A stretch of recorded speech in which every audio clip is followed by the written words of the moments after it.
परिचय। कोई भी वस्तु जिसमें द्रव्यमान और आयतन हो उसे पदार्थ कहते हैं।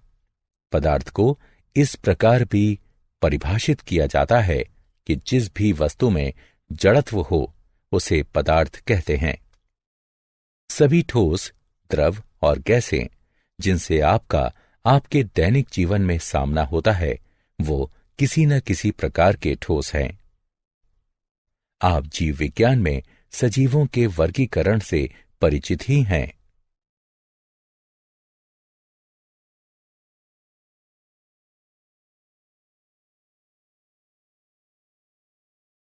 उद्देश्य।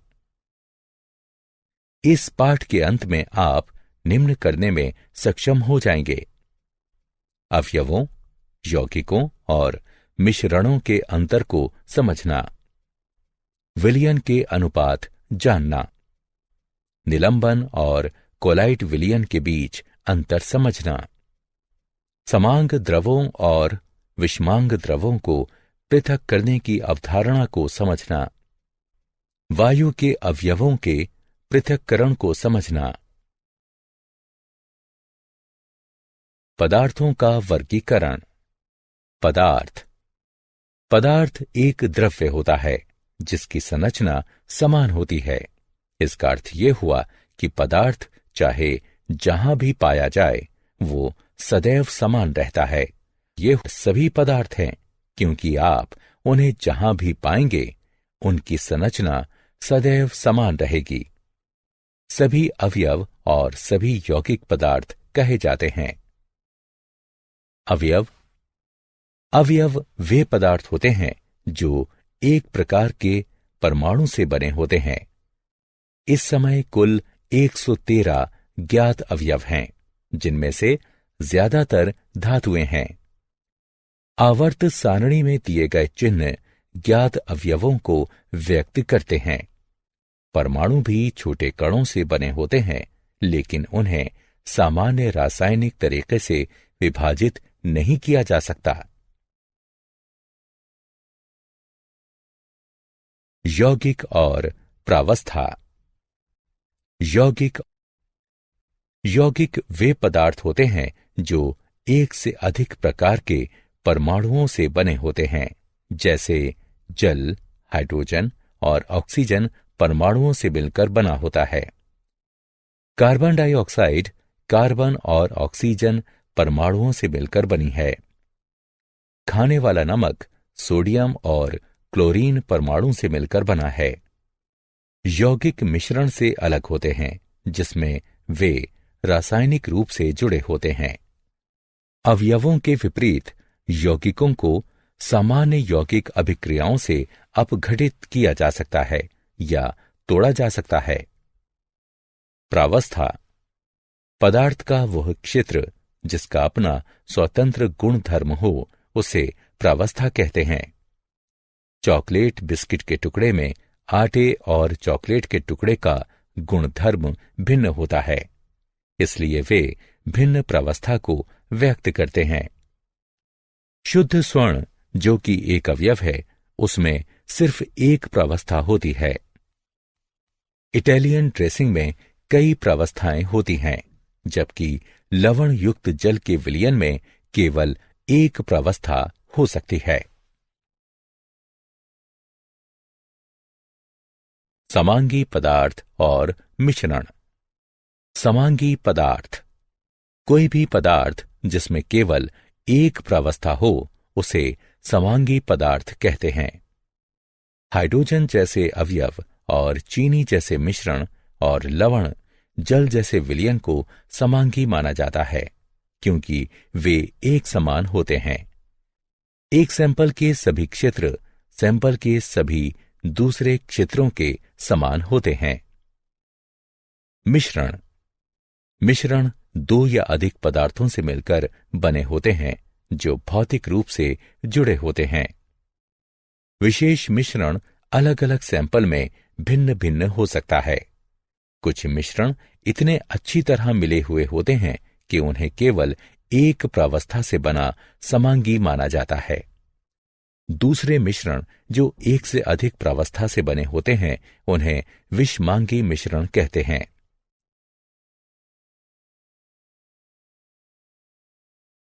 विलयन। विलयन विशेष प्रकार के समांगी पदार्थ होते हैं क्योंकि वे यौगिक से भिन्न होते हैं। विलयन के भाग भौतिक रूप से जुड़े होते हैं, न कि रासायनिक रूप से। जब आप एक गिलास लवण जल डालते हैं तो लवण जल के साथ रासायनिक अभिक्रिया नहीं करता। दोनों भाग आपस में इतनी अच्छी तरह मिल जाते हैं कि प्राप्त विलयन को एक समान कहा जाता है। आइस टी, कॉफी, मिश्र धातु और जो हवा हम श्वास के रूप में लेते हैं सभी विलयन का उदाहरण हैं। विलयन दो भागों से मिलकर बनते हैं, विलय जो घुलते हैं और विलायक जो घुलाते हैं।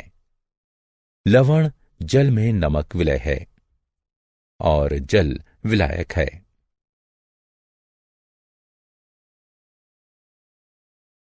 विषमांगी मिश्रण। विषमांगी मिश्रण एक से अधिक प्रावस्थाओं से मिलकर बने होते हैं और उन्हें भौतिक रूप से पृथक किया जा सकता है। पहले उल्लेख किया गया चॉकलेट, बिस्किट, टास्ट, सलाद और मुनक्का भूसी अनाज का कटोरा विषमांगी मिश्रण के उचित उदाहरण हैं।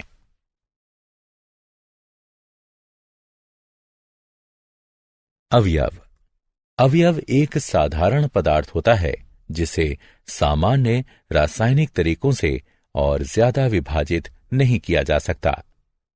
कार्बन, हाइड्रोजन, आयरन इत्यादि अवयव के कुछ उदाहरण हैं।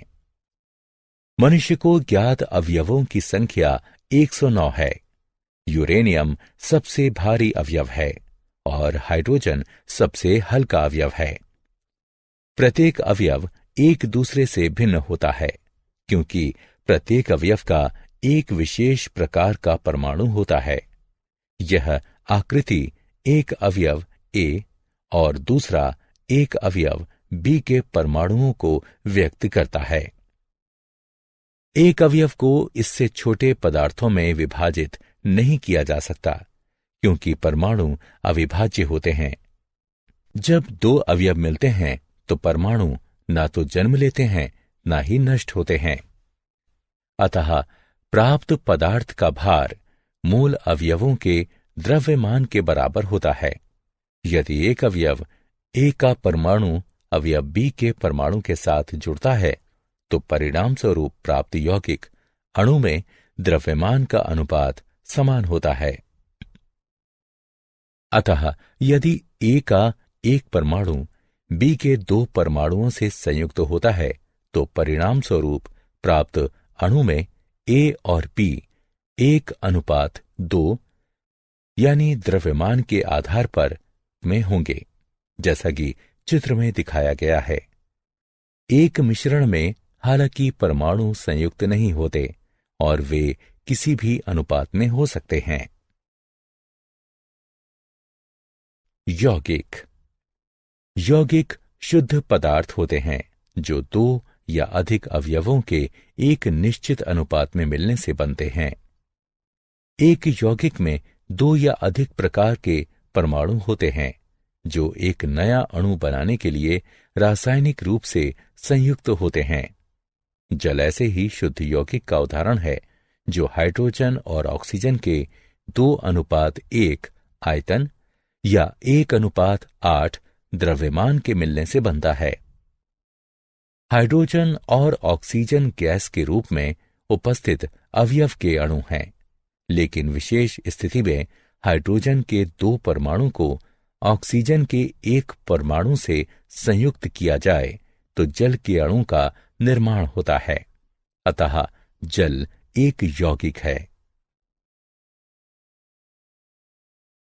यौगिक विशेषकर जल 2 अवयवों को हाइड्रोजन और ऑक्सीजन को 1:8 द्रव्यमान में मिलाने से बनता है। यौगिक समांगी पदार्थ होते हैं जिनमें 2 या अधिक अवयव द्रव्यमान के एक निश्चित अनुपात में संयुक्त होते हैं। यौगिक के उदाहरण हैं साधारण नमक, कार्बन डाइऑक्साइड इत्यादि।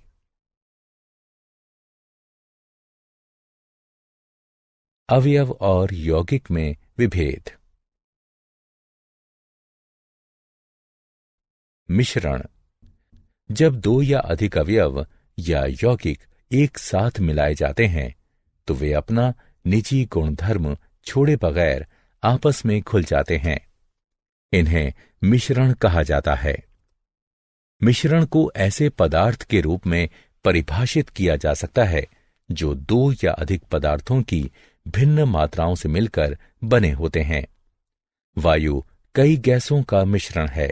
इसमें ऑक्सीजन, नाइट्रोजन जैसे अवयव तथा CO2 और जल वाष्प जैसे यौगिक होते हैं। गतिविधि। एक बर्तन में आयरन और सल्फर का मिश्रण लिया गया है। इस मिश्रण के समीप एक चुंबक लाया जाता है। मिश्रण के साथ क्या होगा? केवल आयरन का बुरादा चुंबक की तरफ आकर्षित होगा। मिश्रण में कार्बन डाइसल्फाइड मिलाइए। आपने क्या देखा? सल्फर के कण घुल जाते हैं, जबकि आयरन का बुरादा अप्रभावित रहता है। इस गतिविधि से आप क्या समझते हैं? हम समझ सकते हैं कि मिश्रण के मूल संघटक अपना स्वतंत्र गुण धर्म बनाए रखते हैं। यहां आयरन चुंबक के प्रति आकर्षित होने का अपना गुण बरकरार रखता है और सल्फर कार्बन डाइऑक्साइड में घुलने की अपनी प्रकृति बरकरार रखता है। मिश्रण को समांगी या विषमांगी के रूप में वर्गीकृत किया जाता है। विलयन व्यावहारिक तौर पर समांगी मिश्रण होते हैं। समांगी और विषमांगी मिश्रण। एक विषमांगी मिश्रण सामान्यतः नंगी आंखों के प्रत्यक्ष होता है। यह दो भिन्न प्रकार के पदार्थों लवण और काली मिर्च, तेल और सिरका इत्यादि का मिश्रण होता है, जो कि भिन्न भौतिक अवस्थाओं द्रव और गैस अवस्था में हो सकते हैं या नहीं भी हो सकते हैं। समांगी मिश्रण नंगी आंखों से देखने पर एक ही पदार्थ दिखाई देता है। इसका अर्थ है कि केवल एक भौतिक अवस्था यानी केवल ठोस या केवल द्रव इत्यादि प्रत्यक्ष होती है और दो या अधिक पदार्थ इस प्रकार मिलाए जाते हैं कि नंगी आंखों से अलग अलग पदार्थों को पहचानना असंभव होता है। इसका एक उदाहरण है कृत्रिम मक्खन। आमतौर पर कृत्रिम मक्खन 3 तरह के पदार्थों से बना होता है। हालांकि तीनों पदार्थ मिलकर एक ऐसा पदार्थ बनाते हैं जो एक पदार्थ दिखता है। यौगिक और मिश्रण के बीच विभेद। गतिविधि।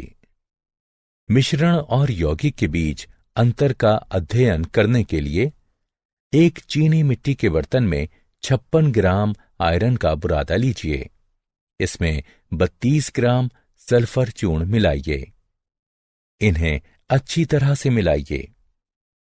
एक दूसरे चीनी मिट्टी के बर्तन में 56 ग्राम आयरन और 32 ग्राम सल्फर चूर्ण लीजिए। इस बर्तन को उच्च तापमान तक गर्म कीजिए। अब आपने क्या देखा? अब एक चुंबक लीजिए। इसे दोनों बर्तनों के ऊपर से ले जाइए।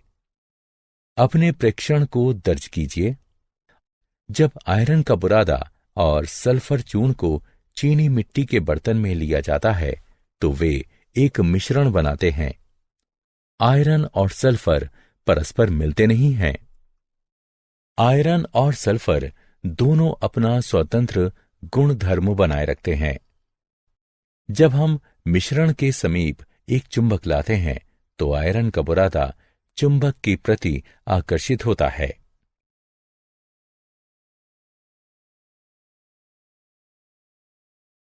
विलयन। दो या अधिक पदार्थों का मिश्रण एक विलयन, एक निलंबन या कोलाइड हो सकता है। जब शुद्ध पदार्थ आणविक परमाणुओं या आयन आकार के होते हैं, तो पदार्थ की अवस्था को आणविक प्राकीर्णन की अवस्था कहा जाता है। एक विलयन दो या अधिक पदार्थों का समांगी आणविक प्राकीर्णन होता है। इसे इस रूप में भी व्यक्त किया जा सकता है कि विलयन दो या अधिक पदार्थों का एक समांगी मिश्रण होता है। समांगी का अर्थ है कि सभी जगह एक समान, अतः वो विलयन जो समांगी मिश्रण हो, उसका संगठन हर जगह समान होगा। शक्कर का विलयन स्पष्टता तरल होता है और हम शक्कर के टुकड़ों को जल के अणुओं से सूक्ष्मदर्शी से भी अलग नहीं कर सकते। विलयन के कुछ उदाहरण हैं लवण युक्त जल, शक्कर का विलयन, कॉपर सल्फेट और एसिटिक अम्ल का जल में विलयन यानी सिरका। वह तरल जिसमें पदार्थ घुलते हैं उन्हें विलायक कहते हैं। वह पदार्थ जो विलायक में घुलकर विलयन बनाते हैं उन्हें विलय कहते हैं। शक्कर के विलयन में शक्कर विलय है, जल विलायक है। सामान्यतः किसी भी विलयन में विलय की मात्रा विलायक की मात्रा से कम होती है।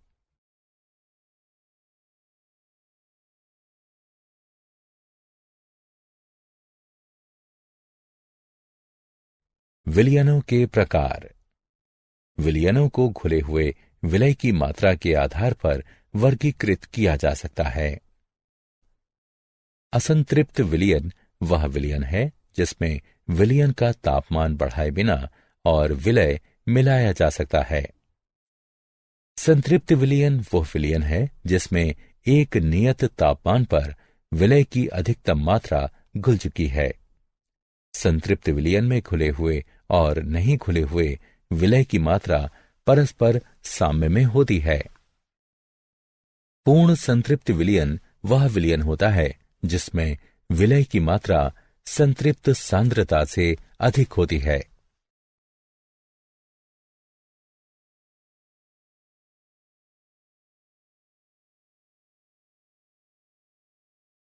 विलयन का गुण। एक सच्चा विलयन समांगी मिश्रण होता है। विलयन के घटक छनन जैसी विधियों से आसानी से पृथक किए जा सकते हैं। विलय कणों का आकार बहुत छोटा होता है और इनका व्यास 10⁻8 सेंटीमीटर होता है। विलयन के कणों को सूक्ष्मदर्शी से भी नहीं देखा जा सकता। विलयन स्वच्छ और पारदर्शी होता है। विलयन स्थिर होता है और यदि हिलाया ना जाए तो विलय कण नीचे नहीं बैठते।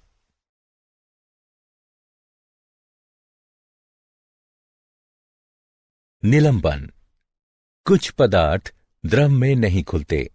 ऐसे पदार्थों के छोटे कण द्रव में निलंबित रह जाते हैं, जैसे कि रेत, कीचड़ जल में निलंबित रह जाते हैं। इसी प्रकार ठोस गैस में भी निलंबित रह सकते हैं। इन मिश्रणों को निलंबन कहते हैं। निलंबन एक विषमांगी मिश्रण होता है जिसमें ठोस के छोटे कण द्रव या गैस के पूरे द्रव्यमान में घुले बिना निलंबित रहते हैं। निलंबन के गुण धर्म। निलंबन एक विषमांगी मिश्रण होता है जिसमें ठोस के छोटे कण द्रव या गैस के पूरे द्रव्यमान में घुले बिना निलंबित रहते हैं। निलंबन में कण सामान्य आंखों से दिखाई देते हैं। कणों का व्यास 10⁻5 सेंटीमीटर होता है।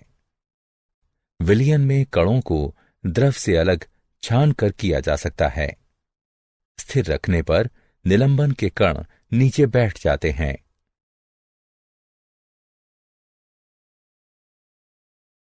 कोलाइड। कोलाइड विलयन देखने में समांगी लगता है, किंतु उच्च क्षमता वाले सूक्ष्मदर्शी से देखने पर यह वास्तव में विषमांगी होता है। कोलाइड सच्चे विलयन और निलंबन के मध्य होता है। कोलाइड वह विलयन होता है जिसमें विलय के कण का आकार सच्चे विलयन से बड़ा किंतु निलंबन से छोटा होता है। इस तालिका में कुछ कोलाइडों के सामान्य उदाहरण दिए गए हैं।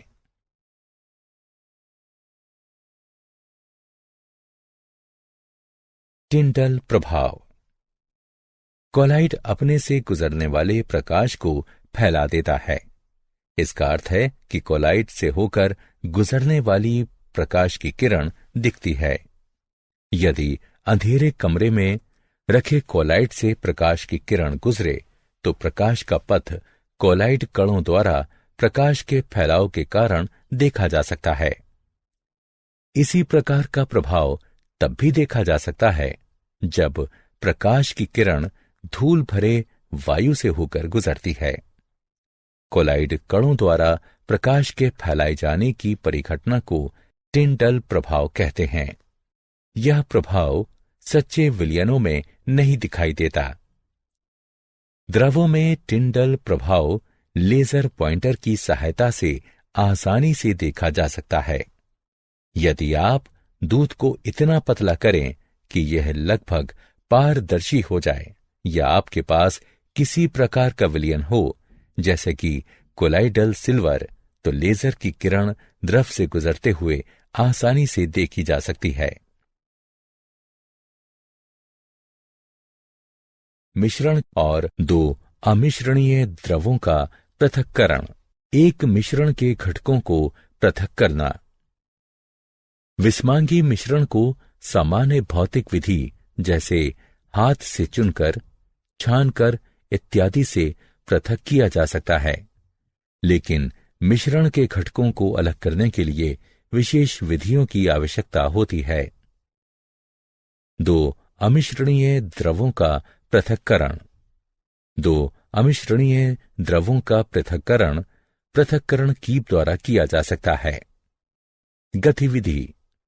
एक पृथक्करण कीप लीजिए और इसमें डाइएथिल ईथर लीजिए।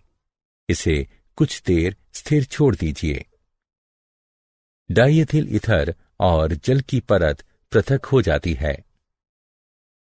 कीप के नीचे एक फ्लास्क रखिए और ऊपर से स्टॉपर हटाकर स्टॉप कॉर्क को खोल दीजिए।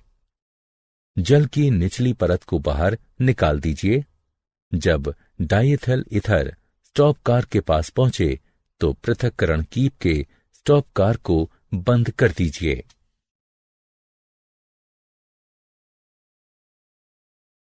दो मिश्रणीय द्रवों का पृथक्करण। दो मिश्रणीय द्रवों का आसवन विधि से पृथक्करण। गतिविधि। एक आसवन फ्लास्क में एसीटोन और जल लीजिए। एक छिद्र में थर्मामीटर डालिए। फ्लास्क के बगल की नलिका को लाइबिक के दोहरी दीवार वाले संघनक से जोड़िए। गैस बर्नर की सहायता से द्रव को गर्म कीजिए। एसीटोन वाष्पीकृत होता है। वाष्पन से प्राप्त वाष्प संघनक के बगल के भाग में एकत्रित होता है। संघनक में बहता हुआ शीतल जल एसीटोन को द्रव के रूप में संघनित कर देता है, जो कि गृहीता में एकत्रित होता है। फ्लास्क में जल शेष रह जाता है।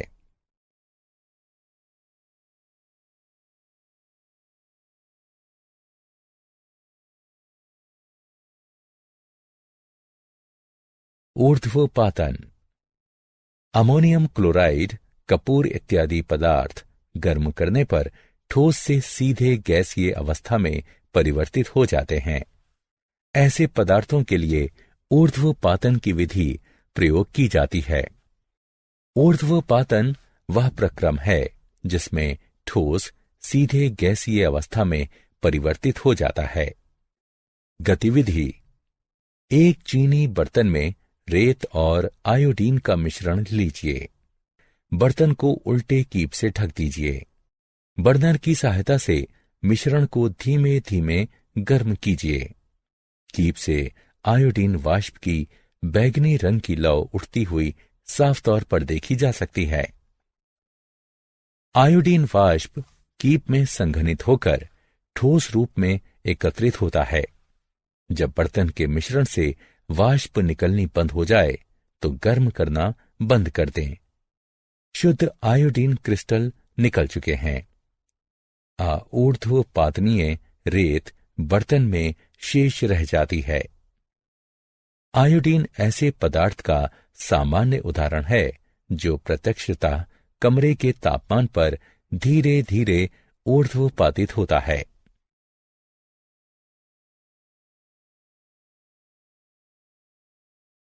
क्रिस्टलीकरण किसी पदार्थ के गर्म विलयन को ठंडा करने पर वह उसी पदार्थ का शुद्ध क्रिस्टल प्रदान करता है।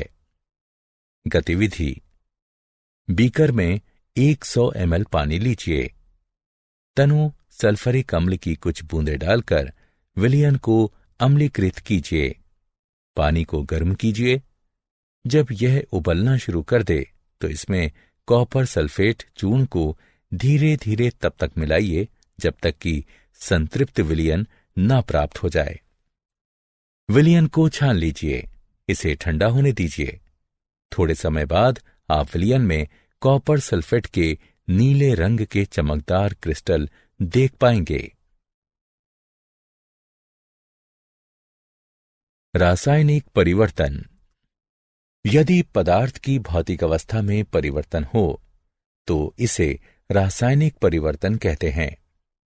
उदाहरण 1: जल तथा खाना पकाने वाले तेल दोनों द्रव हैं, लेकिन उनका रासायनिक गुणधर्म भिन्न है। उनकी गंध और ज्वलनशीलता भिन्न है। हम जानते हैं कि तेल हवा में जलता है, जबकि जल आग को बुझाता है। तेल का रासायनिक गुण उसे जल से भिन्न बनाता है। उदाहरण 2: जलना एक रासायनिक परिवर्तन है। जलने की प्रक्रिया में एक पदार्थ दूसरे से क्रिया करके अपने रासायनिक संगठन में परिवर्तन लाता है। रासायनिक परिवर्तन पदार्थ के रासायनिक गुणधर्मों में परिवर्तन लाता है तथा हम नया पदार्थ पाते हैं। रासायनिक परिवर्तन को रासायनिक प्रतिक्रिया भी कहा जाता है।